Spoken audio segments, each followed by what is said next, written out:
The Wests Tigers podcast is brought to you by the Wests Tigers Podcast Forum. Join the conversation today at weststigerspodcast.com.au.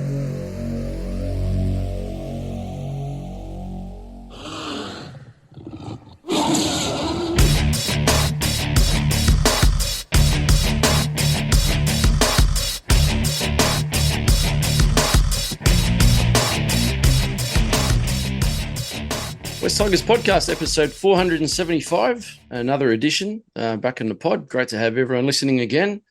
Firstly, I'll start with a few apologies. Josh, unfortunately, couldn't make it tonight. He's whining and dining at a work function, so half his luck. Jordan, I believe he's at MacArthur Square Shopping Centre signing autographs for all of his fans after his new stardom. Apologies from Declan. He's just busy with life and hard to get a hold of, but we wish him all the best and hope he's very well. Declan, we miss you on the pod, mate, but we do have a couple of, or one regular. I think everyone should know Joel. Joel Helms, welcome. Thank you, Nick. I thought you were going to apologise for things that we're going to talk about or say on this edition of the podcast. That's what I thought. A preemptive apology, but no, it's only the absentees. We can say apologies in advance, so we'll do that. And Mitch, right, Mitch, we had you on a couple of weeks ago, I think it was, so nice to have you back, mate. Yeah, thanks, boys. Good to be back. 1 from 1 on the pod, so obviously he's a bit superstitious and needed me back for a win. Exactly. Wouldn't that be nice? Well, it's obviously a very big week for West Tigers this week, and we will get to that. But I just thought we'd start with a couple of starting points in the news, and I guess the first one, finally, after so many weeks of rumours, Jake Gabriello was announced this morning by the club that he signed for 4 years, so starting 2027. Not sure of the money, Joel, but I have heard that it's fairly hefty. I've heard a few people say that we're paying overs, which is not really an un-West Tigers-like thing to do, but I think he's probably a good signing. Yeah. When it first was talked about in the media, they were talking about as a replacement for Jerome Luai, and I really don't think that's the case. Because also in the press release that the West Tigers put out announcing Averillo's signing, he was listed and called a centre. And with the departure of Stafford Toa, you can sort of see it's a 1-for-1 replacement. 600,000 is the figure that we heard. Is that a lot for a first-grade quality centre? I don't know. I think that's a pretty good deal. I'd rather pay him 600 than Stafford 500, if that sort of makes sense. I think, especially given his versatility, he can also play in the halves. He can play at fullback, and my goodness, couldn't we have used that this year? So I think it's a good one. I think it's good also from the perspective that he'll be turning 26 in August.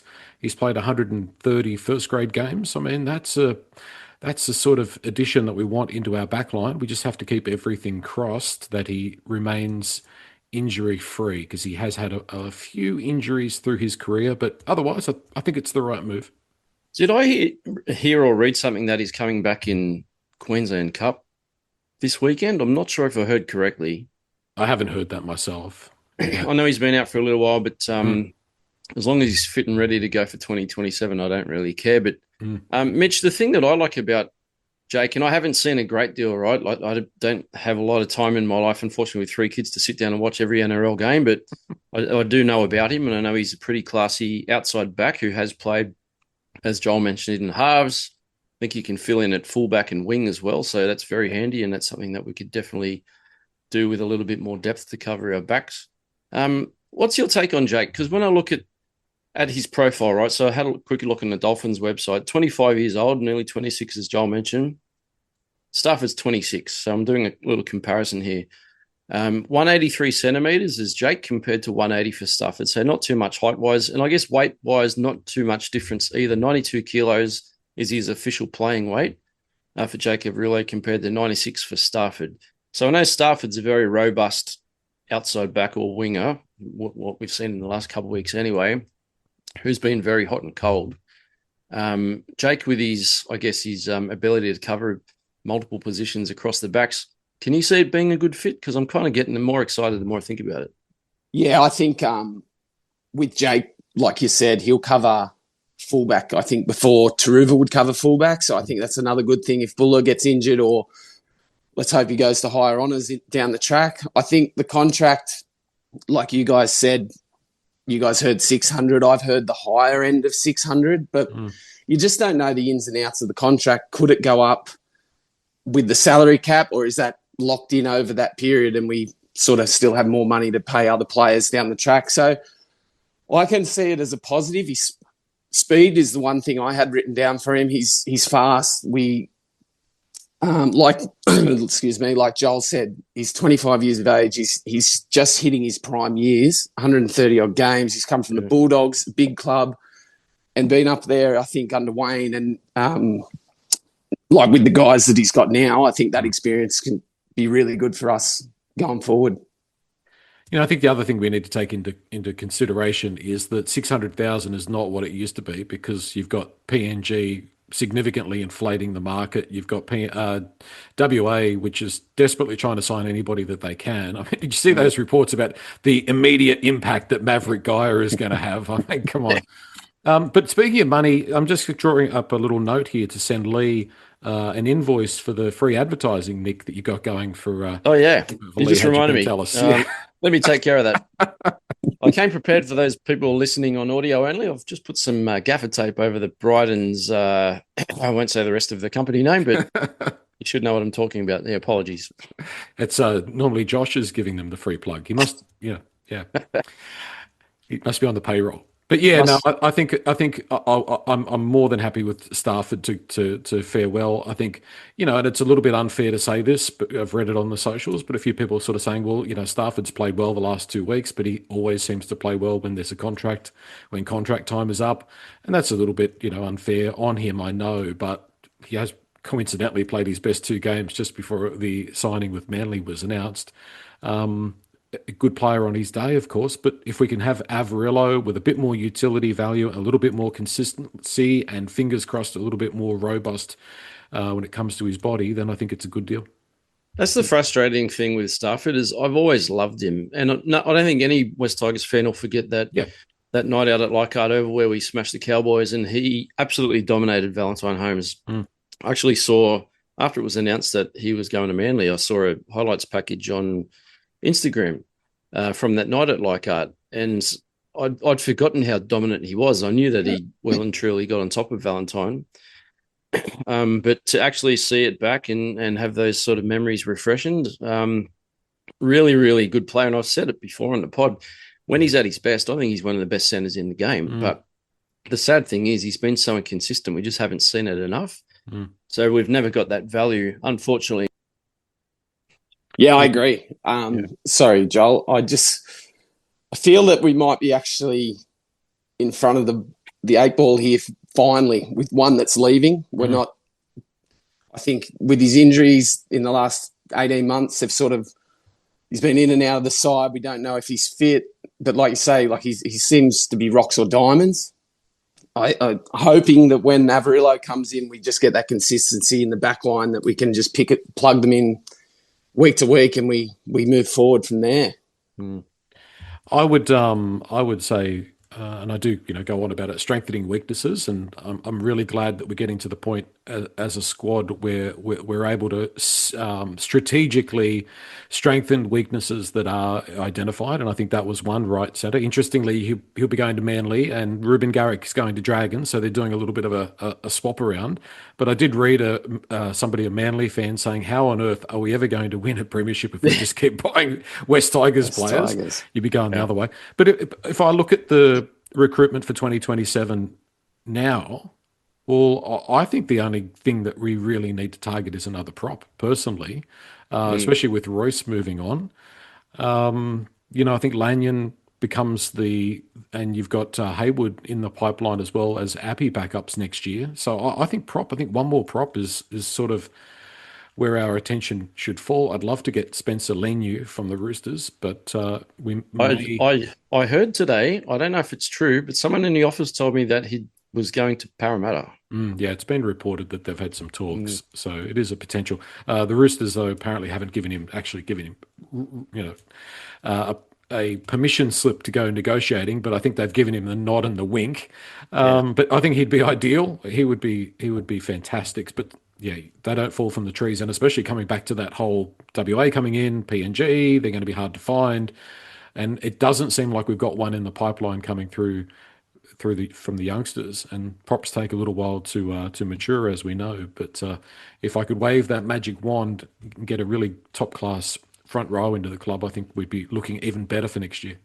Yeah, very true. And a couple of those talking points, especially the prop talking point, I do have in the next segment. I think we might do a quick buy, sell, hold Okay. at the moment. So we'll jump into it early. Now, Mitch, you're aware of and very comfortable with buy, sell, hold. I'm sure you've heard it before. Yep. You don't have to follow the rules too stringently. Nobody does. Don't worry. I won't be holding. I'm a bit of a gambler, so we'll see how we go. That's all right. Well, you can have the first one, Mitch. So Yep. buy, sell, hold. Number one. Now, we just spoke about this a second ago too, and it's Manly related because Stafford is off to Manly. Manly have too many ex-Tigers to be a premiership threat. Buy, sell, hold. Yeah, I'll buy that. We'll buy that, Joel. Yeah. Well, they're a funny team, aren't they, Manly? Like, let's not make it the Manly Sea Eagles podcast, but, they had this absolutely world-class player in Jake Trbojevic, and his body is starting to fall apart. And they've got, a guy that's played a lot of first grade at halfback in Fogarty, and he's always been a good player, but he's come there and he's just hit the ground running after a little bit of a shaky start. But I look at that team and I don't really see superstars, but geez, they play well as a unit when they've got a coach that they like. That seems to make a big difference. So if they play as a unit, you probably can fit some ex-West Tigers players in, but I think they do break Joel's record of, once you do get past 3 or 4 ex-West Tigers players, you're dicing with danger. You're on the wrong side of the odds. Yeah, correct. It was funny because when the Tigers put out the teaser yesterday with the contract on the table at Concord with the names pixelated, there was a lot of speculation from fans, and a few fans actually said, Luke Brooks is coming back, prodigal son. And I thought that was very funny. But Manly do have a habit of pinching a lot of our players, and we've done the same from certain clubs, especially Penrith recently too. But as you said, it's not a Manly podcast, so we'll move on. Well, Cronulla did it to us too back last decade. Yeah. And I'm sure over time there was another club that we pillaged a few players from. I'm just sort of, we had a lot of Manly players back in the early days with Terry Hill. Yep. Guys like Shane Dunley, John Hopewadi. There was quite a number of ex-Manly players that we had as well. So it does happen sometimes. It must be weird. I'm just a little bit off track. It must be a bit weird to sort of play with guys at one club and then go with them to a different club. That must be a sort of strange thing. But if Luke Brooks comes back to the West Tigers, this is me. That's me walking away. Yeah, I've been there, done that for 205 games or something, and I just don't think I've got that in me. You know what? I still like watching Brooksy play, and he still frustrates me even though he's wearing a Manly jersey. And it's not a Manly podcast, but I do have a lot of time for Brooksy. So, Brooksy, if you're listening, I'm sure you are. Big hello from West Tigers podcast. I'm sure the Manly fans are like hanging out to have their own podcast. We've got 738 of them at the West Tigers. I'm sure they'd just love to have one. We could probably give a few of ours over to Manly, but that's a conversation for another day. Mitch, I'll throw the second one over to you. So now I'm starting to angle a bit more towards forwards conversation. So my second buy, sell, hold is, and we spoke a little bit about this on the last pod, should we sign Sean Bloor for 2027? And it has been rumoured that he does want to come back to Sydney. And I also read today that the West Tigers have expressed interest. So what's your thoughts on that one? If we could get the Melbourne Sean Bloor as just the player and leave what he did with us behind, I'd definitely buy it. I don't know what else is on the market off the top of my head that'd fill the gap, but I'd probably buy it looking at our depth. Excuse me again. Even just looking at the list for the weekend, I know we're going to talk about it later, even just with Avarillo, he'd go straight into this list. And, Bloor would slot straight in. So I'd buy it, but I'd have to black out from when he was with us the first time. So, yeah. So, Joel, I remember Sean Bloor playing, I think he played back row. I think he might have played a little bit in the props. And I'm pretty sure I've seen him wear the 13 jersey as well. So he's a little bit versatile, maybe a bit Alex Twal-like in that regards. But I know we spoke about it the other night, but I can see value in bringing him back. But are you keen on that, or would you rather look elsewhere? I wouldn't be surprised if he does come back. I've got a kind of a gut feeling that we're probably a possible destination. Would I sign him? Yes, if it was for the right money. Correct. Yeah. That body of Sean's has been pretty unreliable through his early 20s, and he's not getting any younger. And I don't think he's necessarily the middle that we need. We have to look at 2027 as being our second rowers have been KPP and Samuela, and then Ethan Roberts as a fill-in, and then you've got another couple of guys that you could call on. Suka will no doubt still be here, I would suggest. So we're probably okay if everything goes to plan. So then you're playing him in the middle. Then is he impactful enough to be a middle forward? Is his body resilient enough to be a middle forward week in, week out for the kind of money that he wants? I don't know if it's necessarily a good deal. So I'm probably vetoing that. I'm probably selling it. Okay. So this leads me into the third buy sell hold, which I'll send straight back to you then, Joel. So number 3 for me, Samuela Fayanu should transition into the front row for next year to fit in Sean Bloor into the back row. And now I mentioned that because I did a little bit of digging, and I have heard other people talk about it too, that I didn't realize Samuela Fayanu played in the props as a junior footballer right up until, I think, was it Flegg or very recently? So he's only a recent switch over to the back row. Buy, sell, hold. He will end up in the middle. But if you look at what Samuela has done on that edge earlier this year, I think you'd be crazy to go moving him from that position right now. I think he was probably in the top 6 back rowers of the competition, the second rowers of the competition. I don't know why you'd move him and put him in a position where he's not running into those gaps and into those holes. And the defensive, what he brings defensively out there, he will end up in the middle, but I wouldn't be doing it just yet. He's got another couple of years for sure on that left edge. I tend to agree, and he is I've mentioned before. Samuela was in the Origin conversations before he got injured. So, and most likely not if he was playing prop. Yeah, correct. Yeah, because what he brings on that edge, he's an edge back rower at this stage. I don't see any reason to transition him in any great hurry. That's true. What about you, Mitch? What's your thoughts? I totally agree. And you can see, like, in the last 12, 18 months, his body shape has really changed. He's sort of lost the puppy fat. He's an athlete. So while he's still built like that and can hit holes and run the lines that he is, I think if that was the case to get Sean Bloor to the club that we're going to move him, I'd sell Sean Bloor off, because I think we're on a good thing there with our back rowers when fit. And like Joel said earlier, if we can find a prop, like if Payne Haas wants to have a blow up with Wayne Bennett, here I am with open arms. Might as well aim high. Yeah, absolutely. You never know what might happen. Exactly. I've always been a big advocate as well for saying I don't like the idea of weakening one position to strengthen another. And I'm with you, Joel. I think KPP and Samuela on the edges is pretty damn lethal back row combination. So I don't like the idea of bringing Samuela into the middle for that reason.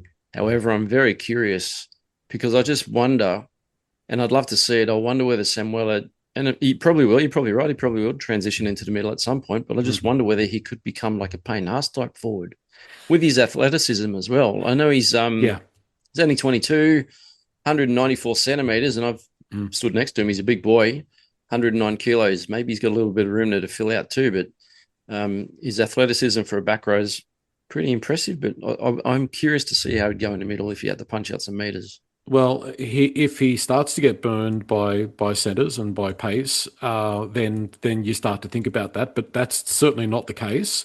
The other thing is I want to see him and Javon Andrews combining on that left side. That's I'm looking forward to down the track. You see some of those passes from Javon, and he is a left side specialist as well. I think we've got to give that a go. So I reckon shelve that for a couple of years and find a good prop that's about 26 years old, played about 100 first-grade games, and is ready to rip and tear. That's what we want to find, because if we can add that in, and who can play bigger minutes than Royce Hunt and Bunty Afoa, then I think we're looking good. That needs to be our prime target. And the good thing is we're not sitting here like 3 years ago. We would have been sitting here going, we need this, we need that, we need this, we need that. It's starting to get down to that narrow end where we just need to strengthen a couple of spots. And I guess the Jake Averillo signing is a really good example, and you mentioned it before too, that it's not just replacing a centre for a centre, but it's replacing a centre for a centre who can also play right across the back line. And it should allow Macassini to play on the wing and fight it out for a wing spot. And we're not relying on him to play centres straight from day one. That's been a mistake. It's been unfortunate that he's been put in that position. He should have been eased in this year in an ideal world, just on the wing. And he'll probably make a fist of it next year, another year older, another off season. He'll come back bigger and better, but he'll be on the wing, which is where he needs to be. I guess this is all part of Benji's learnings as well, Mitch. I know we spoke about this a bit on the last one as well, that, Benji's obviously had a baptism of fire, but I think a lot of Benji's learnings this year is, as we all found out, when we're top strength, like the first 7 rounds, we can compete with anyone. When we get a few major injuries to major players, and we've had a lot, I know a lot of teams have injuries, but we just seem to have been completely, ravaged through our key playmakers. But, when we start looking at who's going to come in and fill those spots, we've struggled. So maybe this is part of the learning curve for Benji. And you can see that, like, the Jake Averillo signing is a smart one, right? Because we are improving those depth positions too. Yeah, totally agree. And that's what I've been sort of impressed with Benji, is that you don't really, like they always say, you don't know how you're going until you start losing the games. And that's what I've been impressed with. You haven't, yes, the cattle aren't there, but we haven't sort of gone away. We've tinkered with game plans to try and suit what we've got, but we haven't just gone, just blow it up. Let's try and do it a different way. Instead, we've stuck it out. He's stuck to his guns. He hasn't lost it completely in the media. And, to me, that's just been impressive, because by now, like we always say, the wheels are usually falling off by now, and we're wondering what we're doing for the summer break. So, he's been impressive. We all want it all to happen straight away, and I think if it wasn't for injuries, we'd be sitting in a better position for sure. But 2022, 2023, West Tigers had 3 genuine first-grade players. Like, if you go back and look at those squads and you look at what they've done after they've been at West Tigers, we probably had 2 or 3, 4 sort of really decent first-grade players. We had a lot of guys that were New South Wales Cup level and thereabouts, or for whatever reason weren't consistent NRL players and haven't been since they've left. I reckon we're at 15 or 16 now. I think we're at 15 or 16 guys that would be selected in any team in the NRL right now, which I think kudos to the people who are making the decisions, who've been able to strengthen the squad that much. It's a different experience now as a West Tigers fan, because it's a little bit more frustrating in a different way, in that we're kind of a little bit closer and then it's not necessarily falling our way. But if we can continue on this same trajectory for another couple of years, and you have to give some kudos to Shane Richardson, he was the one that started this process. We've done a hell of a lot with that squad in just 3 years. What do you reckon Richo's up to right now, Mitch? You reckon he's sitting on a beach somewhere? No, he's in a crocodile roll somewhere, I'd say, Richo. Who knows? Yeah, I do miss Richo. Sean Milcamp's doing a great job. And I say he's doing a great job. I'm not inside Concord, but when there's no bad news coming out of the place, and the club has made some good signings and everyone seems quite happy amongst the playing group, then the top of house, sort of front of house, must be pretty stable. So, a lot of kudos out there to Sean, doing a great job at West Tigers, and hopefully we can continue that. I don't know if you read that opinion piece. I can't remember who it was by, so I'm going to be a little bit. It's unfortunate I can't remember. He was saying that Richo got sacked because the jersey had too much orange in it, because what we've seen is the black and white jersey has become the predominant home jersey over the last couple of months. So I think that was where it all started, which is really shocking and terrible that was the main issue that got under the skin of a few people. But anyway, let's hope that all continues to stay away and go away. And I'm happy if that's what it takes for them to be quiet, then I'm happy to play in that other jersey and have the orange one every other couple of weeks. Yeah, 100%. That piece you're talking about, there's a social media creator called Ryan on the Sideline. Yes, that's it, right. Yeah. And I think he may share some posts on our West Tigers podcast Facebook group as well. Yeah. including his journalism pieces. And yes, he did mention that, how at the start of the year, the home jersey was to be the orange The one. home jersey was the home jersey. Which had flipped, and the away jersey was the white. And then the stories coming out of the club the last few, I guess, week or so is, no, we don't have a home or away. It's just we have an orange and we've got a white, and we just decide which one we're going to wear on the week. So even though if you went to the West Tigers Raw store, you'd probably see a home jersey and an Quite away possibly. jersey. So we do. Don't lie. yeah, it's sad that we've still got those politics in the background. But anyway, let's stay out of the politics, because following this club is hard enough for most of us fans. So we'll stick to what we're good at, which is supporting the West Tigers. But just a little bit more on Samuela. So there was a Telegraph report today. Well, I didn't read it because I don't pay for the subscription. That Sam Faino is set to make a possible return against the Dragons next week, which is 5 rounds earlier than originally reported in round 22.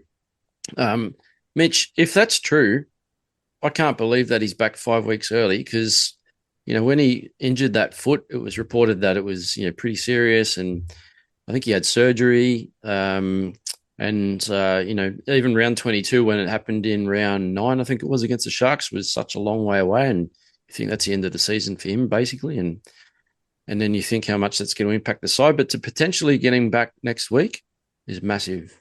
Oh, it'll be huge. Like we discussed just earlier about our back row at the moment, with KPP being out, it'd be a massive in, especially against the Dragons. The Tigers sort of dropped the level of, like, we were up against the Dolphins last week with not a lot of players and injuries and all that, and we held on up until probably 6 minutes to go. So he'll be a massive in. He's one of my favourites. I'd love to, have him running outside me. That'd be nice. But fingers crossed it's true, and he gets back in. Like, I suppose you can't expect him to just hit the ground running. It's like everyone, when they come back, it might take a week or two, but I'd much rather him on the team sheet than not for another 5 weeks. Completely agree. I think Sam Fainu, though, I know you say you don't expect him to hit the ground running, but he is an athlete and he's a footballer.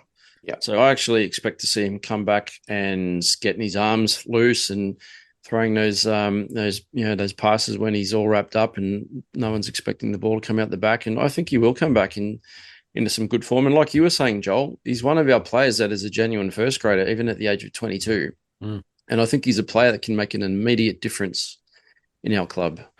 I think every West Tigers fan, and I think everybody in the game of rugby league, would say that if the West Tigers hadn't have had the injuries that we've had, we'd be sitting on at least 9 wins, which is a totally different place to 7 wins. That other 4 points would make a huge difference. And, the loss of Sam Fainu was probably equal to any of the blows that we've suffered this year. It's a foot injury, so that might be a little bit harder for him to come back, but if there's a guy that I've got faith in that will hit the ground running, it is Samuela, and I'm sure that we're not silly enough to rush him back too soon. And all of a sudden the team list, although we don't know what's going to happen this week, touch wood, Twal back, Dewey back, Talon, we expected him to be gone for a long time. He's there, Toa the same way. KPP and Royce missing, but still, that's a lot better than what we thought it was going to be. But if we could get him back, that would be pretty enormous. Yeah, there's Cattle coming back. And when you just mentioned too, if we had have had him throughout that period, if we were at 9 wins, a couple wins more, that's what Newcastle are on. And they're equal third. They're 5th and 4 and against, but They're sitting equal third at the moment. So we're not that far away, as frustrating as it is now that I'm very soon to talk about the potential of whether we win and stay in the race or whether we lose and almost bow out. That's coming. But just on Cattle coming back, we also have Adam Dewey and Alex Twal returning this week. So I think they might be a week or so, at least 1 week early. But Joel, we're starting to get those troops back, those NRL players. Yeah, that's exactly right. And when you look at the team list, this week's team list looks a lot stronger. Unfortunately, the team that we're playing is at full strength. Yeah. They've got some real strike as well. But be that as it may, you can only work with what you've got, and we've got a pretty handy team there. It's so good to see Twal back, and I think we're going to see what we've missed there defensively with him back in the team. He does add a lot. And I always feel a lot more secure when he's on the field, knowing that he does, clean up really well around the middle. And some of those runs that he did earlier in the year, like he just kept steering us around and getting us getting us that dirty 10 metres every now and then that we've really lacked with him missing. That's one thing I think, Mitch, with Alex Twal. We all know what he's like. He can play 80 minutes. He's a very fit guy. He hasn't played now for a little while. I do wonder how he'll go match fitness-wise. I wonder if he'll need more of a spell on the bench than what he's generally used to having. But what Joel's saying is correct, right? He locks up the middle a lot more securely, and he's probably very good at barking orders left and right, helping with that defensive line and defensive read too. So he's a massive inclusion for us. I can't wait to watch Twally. Yeah, he's definitely a leader in defence. And I know, like, when you're out there with that sort of a player, everyone's comfortable. When you look next to you, you know you got Twally there that's going to tighten everything up. But I think the biggest thing we've missed, especially in the last couple of weeks, is his offload. We just, especially against the Titans, just felt that we were one out, a few passes wide, sort of all over the shop, where Twal, you know, he's going to pump it up the middle, get us out of trouble, but then get that offload, get some second phase, because like we said, Newcastle look great across the park, but I feel that if we can get some second phase play against them, we might be able to take them down a little bit on the edges. So, yeah, really looking forward to that. And also Dewey, the big body, just really happy to see him back, and hopefully that shoulder's sewn on and we don't see him just fade out again for the back end of the year. And I think he got the facial injury at the back end of last year, was it? Yep. So it'd be good to get another solid bit of footy into Dewey as well. And that's a huge shift in halfback, isn't it, Joel? Because Jock's done a good job and he's dug into the line a lot, but he can't bust the line. He's tried, but I don't think I've actually seen him make a line break. Whereas Adam Dewey has that in his game. He's a very direct runner, but he just has the ability to beat players. I don't know how, because his lateral movement isn't brilliant, but we all know that once he gets going, he can move. It's probably those long legs. He looks a bit like a praying mantis at times running across the field. Plus throwing his long kicking game too. Like, it's some very, very different qualities coming into the team this week. Yeah, well, let's look at it just a little bit more, zooming out a little bit. The whole spine is full strength, which is so good to see. It seems like forever since that's been the case. But yeah, Dewey, he is very hard to tackle. He does a great job of running at centres and opposition halfbacks and 5/8s. And he is strong, not necessarily the quickest off the mark, but he's a constant threat. And he is unorthodox. And I think that's a little bit why teams tend to struggle a bit against him in that halves position, is that they don't really know what he's going to do. I think sometimes people around him don't know exactly what he's going to do. He is a run-first sort of guy. We probably could criticise him sometimes of holding onto the ball a bit too much. But I just want him to come back and do what he was doing earlier in the year, because what he was doing earlier in the year was just fantastic, and it really was working, and it was a great foil for Luai on the other side. And we had those attacking threats on both sides. Also, like for like when it comes to goal kicking as well, which is really good. Jock has done a great job with goal kicking, but Dewey we won't lose anything there with Dewey. So it's really exciting to see him back there. I still do not know what the future for Adam Dewey looks like and where his career goes. It's been such an unusual career that he's had. And to think that he's made his way back from all those injuries and found himself in an unfamiliar position and has just been acing it. It's just really, really quite an unbelievable story. To Adam's credit, though, he's put his hand up several times and said that he feels like he's a halfback. But this is the first year for me that he's shown it. Yeah.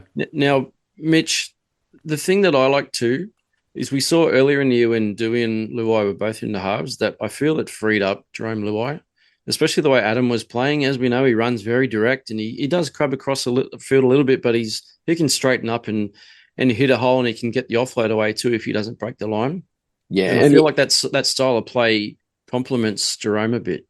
Yeah, because I think it takes a lot of pressure off Luai, because he can play both sides of the ruck. And especially in the earlier games in the year, he basically was just give me the ball on either side and just work off him. And just like we said, not knowing how the game was going to be played this year, I think it's perfect if you can get your halves getting it on the ad line and pushing forward like I probably banged on about 2 weeks ago.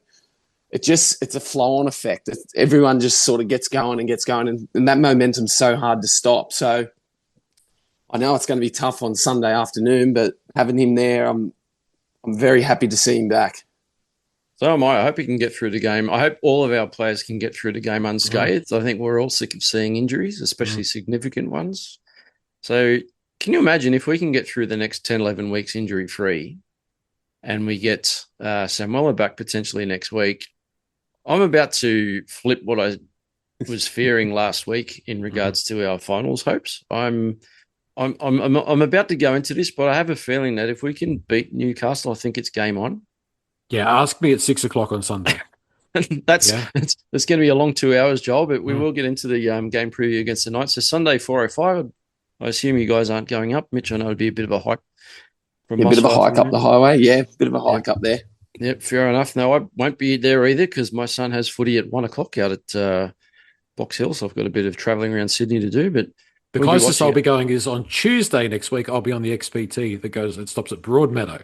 So I've got to go up to Taree. So I'm going on the train. So that I'll be hopefully going through there saying thanks for the 2 points, Knights. But that's the closest I'll be getting.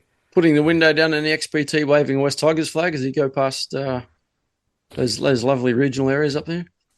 It's not 1985 and train windows don't open anymore, Nick. You obviously haven't been on a train for a while. Certainly not the XPT, Joel.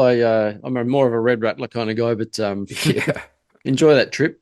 4:05. So you're going up to Newcastle. It's an interesting one. As I mentioned, the Knights are equal third or sitting in fifth at the moment. We're just outside the 8 still, but holding on.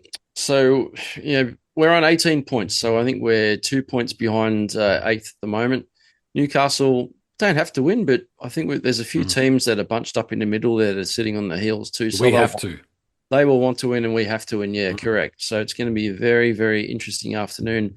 Up there, I'm imagining in front of a pretty vocal Novocastrian crowd. So it's going to be a difficult task, but we'll see how we go.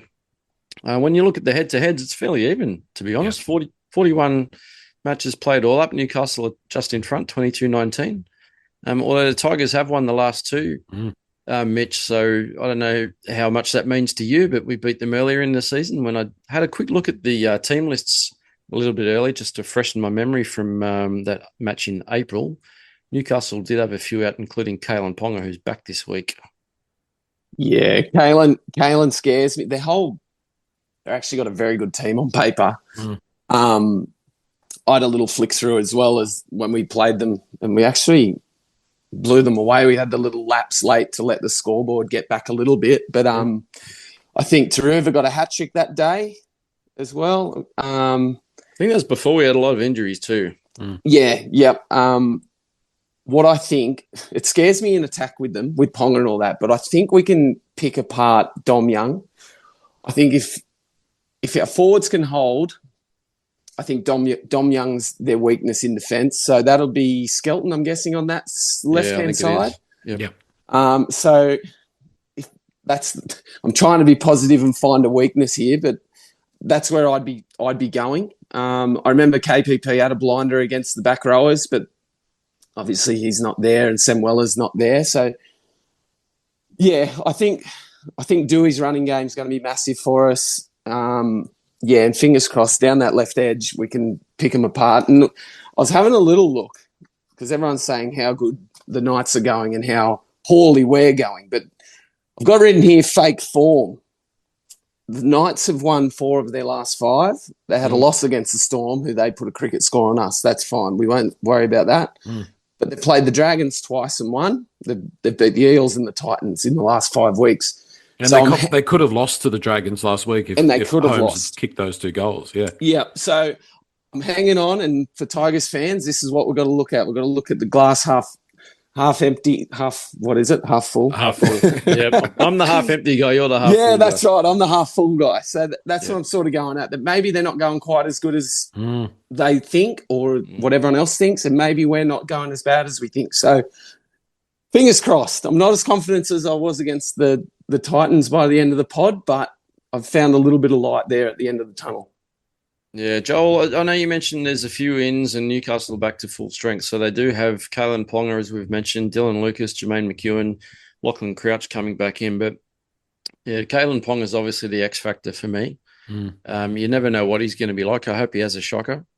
But he'll be wanting to obviously impress, not just for his club team, but obviously for Origin. coming up in a couple of weeks too. So, you concerned with Kalen back in the team? Oh, of course. He's a game-changing sort of player, and has been one of those players that has typically played well against us. Bradman Best is another one, and Dylan Brown, good player. I mean, they've got plenty of strike there. That I don't. If I'm a Newcastle fan, I'm thinking to myself, we've got plenty of strike power to score lots of points. Let's hope the Tigers' defense isn't on, and that's going to be the key to it. Can we do what the Dragons did last week, and that is get in their face, shut them down, smother it, get on top of them. If we can defend, I think there's going to be a lot of points scored regardless. I just see points. I see in both teams, I see points. So I'm tipping, something like a 34-32 kind of game. I think it's going to be lots of points scored. But if we can hold on and not let them get too far ahead with our defense, then we're in with a chance. I don't think they're unbeatable. I think they're classy, and I think they've got some momentum. Mitch makes some really good points. Some of those wins not as impressive as what the scoreboard shows. If we can defend, if we can shut them down, if we can ace our opportunities, if the wind is blowing in the right direction, if the referee's feeling good for us, those things sort of go in our favour, then we can probably beat just about anybody on our day as well. I don't think they're significantly better than us at our best, but if they are at their best, they're going to be really, really hard. Yeah, I kind of agree. Mitch, when I look at the lineups on paper, I actually think we're fairly evenly matched this week. And I think actually with Kalen Ponga being back for the Knights, I think it might be a really good opportunity for Jahream Buller to stand up and say, hey, you know what? This guy's potential Queensland Origin fullback. I'm going to show you that I'm just as good, or I can get one over him with this game. But I think there's a few matchups as well.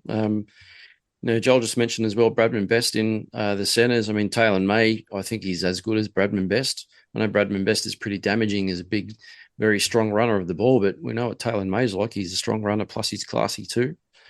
And I know you mentioned before Dominic Young on the wing up against Terrell Skelton. I'm actually happy to see Skelton back. I know he has those brain explosions in his game every now and then, but he's got a bit of X factor, and he's got a bit of mongrel in the way he runs too. So I can see a very evenly matched up backline. Yeah, I think Skelton's one of them blokes. He's really good fresh. So if he plays 1 or 2 games, give him a week off to just pull the jets and then come back again. Just going through, I totally agree with our centres and their centres. Like, they're 4 very, very good players. The only concern is how fit are our boys. That's the only thing I sort of worry about. And with Bradman Best, is he putting his hand up for Origin? Let's just hope that Kalen Ponga shoulder charges someone early and he can go sit down, and but we're just going to need a sacrificial lamb there to step in for that. But like, even you just mentioned it on the post game pod just about our rotations. Like, our forwards can hold our own. I think Bunty should come on and start again. Yeah, and try and get Pole to come off the bench, and with Toll back and hopefully fit, hopefully May can have a bit of a spell, because there was a couple of tries there, and you guys pointed out the boys are tired. We'll run off our feet. So defensively, if we can turn up, like Joel says, the first 20 minutes generally tell the story for the Tigers. That's why I was so impressed last week. We could have, after half time, just laid down and let that blow out to a 40 to 50, points to bugger all. The fight is still in there. I think the boys can actually, like what we were saying, if we can get this, it's massive. It keeps us alive. 100%. Like, we could be like the Broncos. If they lose, they're done. We lose, there's still a pulse. So, I'm really looking forward to Sunday afternoon. I've got some mates that are Knights fans, so I'll be looking forward to hopefully feeding it to them. Yeah, this is a huge game. Joel, another matchup, talking about Origin, Jacob Saifidi up against Terrell May. Now, poor old Terrell's been on the outer for the Blues for the last year and a bit.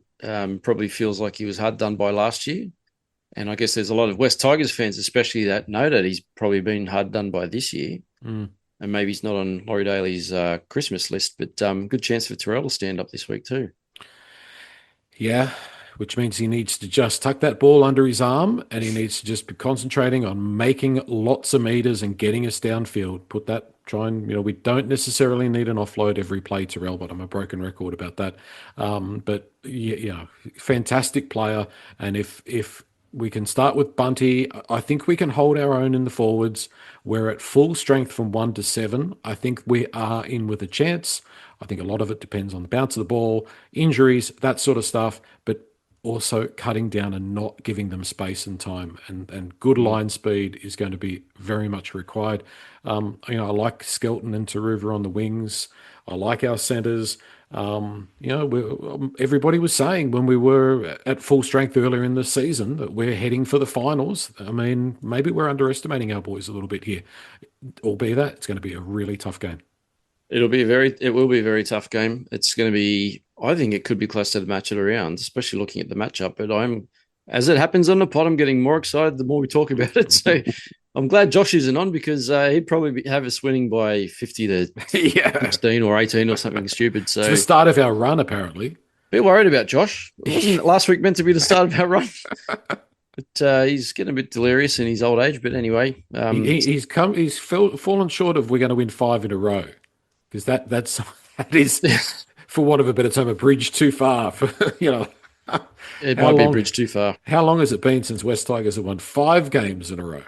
It's a very good question. ChatGPT could probably tell you quite quickly, but I'm focused on hosting Joel, so I'm not going to do that dirty work at the moment. But Mitch, there's just one more player. 2013 maybe? Yeah.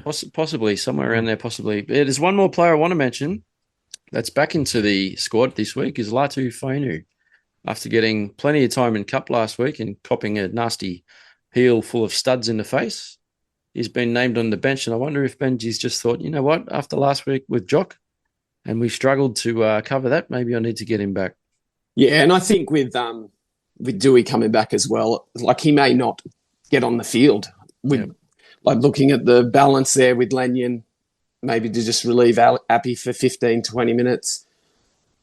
Hopefully everything goes well with Dewey and Latu. If push comes to shove, I'd probably put him up through the middle over Gaia for sure. But because like you guys sort of spoke about, and we regularly talk about, is he being played in the right position? Are we burning up?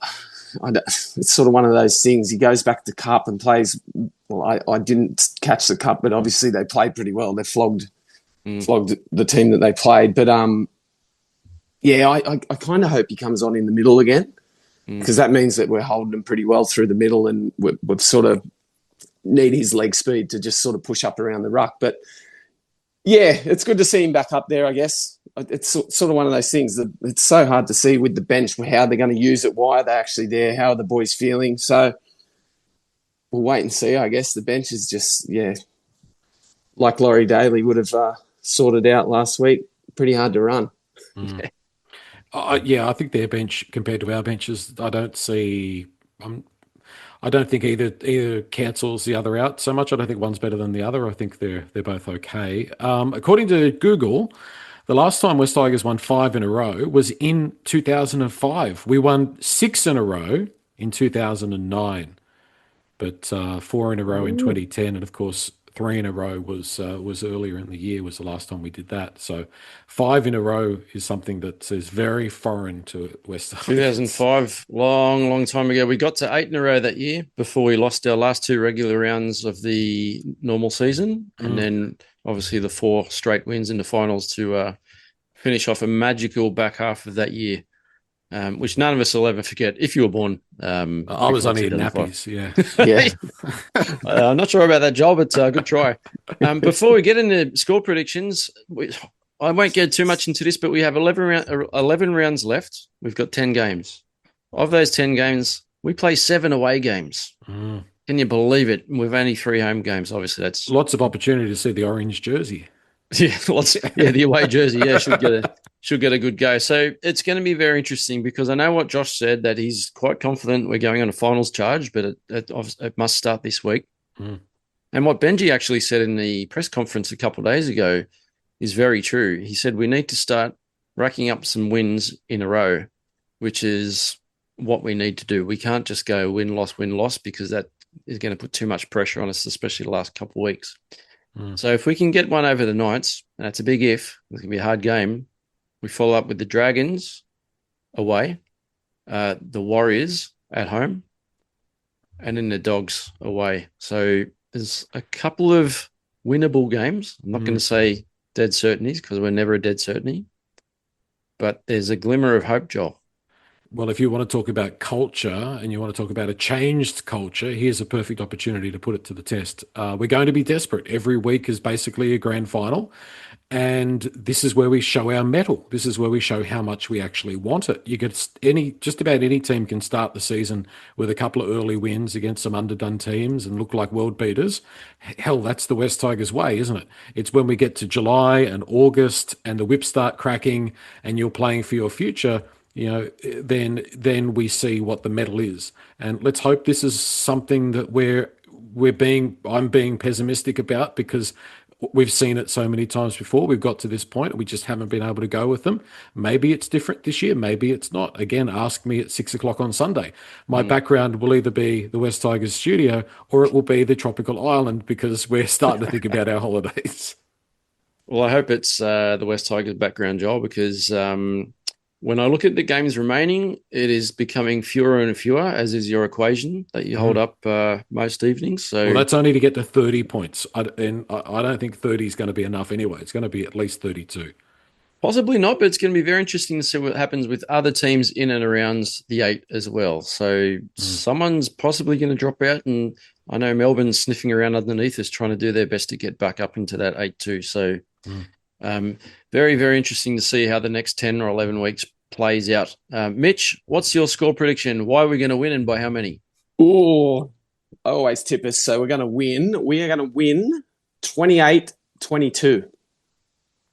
Okay. That's enough to make me nervous for the last 5 minutes. Yeah, well, like I said, glass half full, because I had a bit of glass half full about the next month of footy as well. I went a little bit further because we've got the Dragons, Warriors at home, Bulldogs, Raiders, which I'll be there, so they better win. Then we've got the Eels before the bye, and then the Dragons. Yep. So I'm going glass half full. Can we get 12 points in the next 7 weeks? I think you know what? I think they're the next 7 games that we need to get points from, because we finish with Roosters, Cowboys. That's exactly my thought. So in saying that we have so many away games, at least the Dragons is only, well, I'm guessing it's at Cogra. Yeah. Warriors at Campbelltown. Bulldogs is is in Sydney. Raiders down the highway. Yeah, it's at Acor. Yeah. At Acor. And then Raiders down the road, and then Eels is at our jungle, I'm guessing. And then the bye, and then the Dragons, I'm guessing, would be another home game.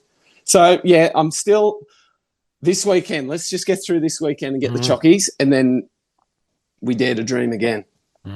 Dare to dream. It sounds like Mitch is saying ask him at 6 o'clock on Sunday. I think so. Yeah. I wouldn't mind that tropical island though. You can go with Joel. Yeah. Are you taking the XPT to that tropical island, Joel? Or, No. Maybe. Depends what the score is. We might just take it into the drink. Don't think the XPT will float very well. As we see. Yeah. Probably not. Score prediction, Joel? As I said earlier, a lot of points. So something like 34-32, 34-30, something like that. And I'm not overly optimistic. I think they've got that little bit more in them. I'm not overly optimistic either, especially the fact that it's up there in Newcastle. I can't tip against this. I feel like a part of me feels like I should pick Newcastle to hope that I'm the mock and to make the Tigers win because I've picked the Knights, but I'm going to pick the Tigers because I want them to win so badly, as we all do. And that's the other thing, Joel. I think Benji obviously wants to get us into finals. I think the players, especially Uppy, Jerome, all those seasoned guys want us to be in the 8. There's other players that have been at the club for so many years, Alex Twell, Alex Seyfarth, that haven't played finals. They all deserve it. As we get closer to that round 26, round 27 mark, and there's not many games left, I think they'll have a go. And I think we've seen that the last few weeks, not so much the 68-0 loss, but I think that they're digging their heels in a bit, and I hope that they continue to do that, and I think they will. And like I said at the start of the pod, if we can stay injury-free from here on and get Samuela back next week, we're very, very close to full strength, so you just never know. So I'm going to back the Tigers to win. I'm going to go with a score line, and Adam Dewey's back. I reckon he's probably been practicing his goal kicking a bit while his shoulder's been heavily strapped. But I'm going to say we're going to win. Oh, let's go 40 to 36. It's going to be a high scoring.